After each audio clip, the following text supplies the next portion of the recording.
A local lawmaker charged with driving drunk was in court today. You may remember this photo from March.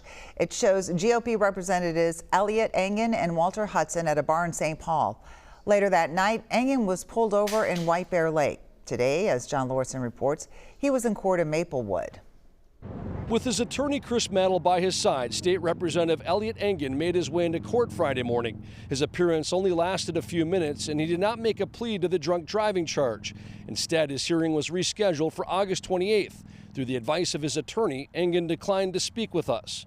When he was pulled over in March, Engen initially said he was sober cabbing State Representative Walter Hudson and another passenger, and he initially denied drinking alcohol. Hudson also told police he had a gun on him but had a valid permit to carry, and according to a White Bear Lake police report, he complied with officers.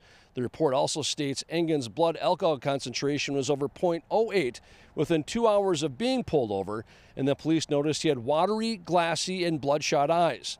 The report says Engen failed to follow some of the instructions of a field sobriety test.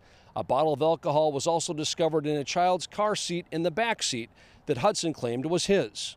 The House Ethics Committee unanimously determined that there was no probable cause in this incident, and both Engen and Hudson were allowed to return to their assigned committees at the state capitol. Not long after the incident, Engen, who is active on the social media platform X, wrote a statement apologizing to his family, colleagues, and constituents. He added, "I strive to be a man of good character, and my actions fell short last night. I will learn from this. I will do better."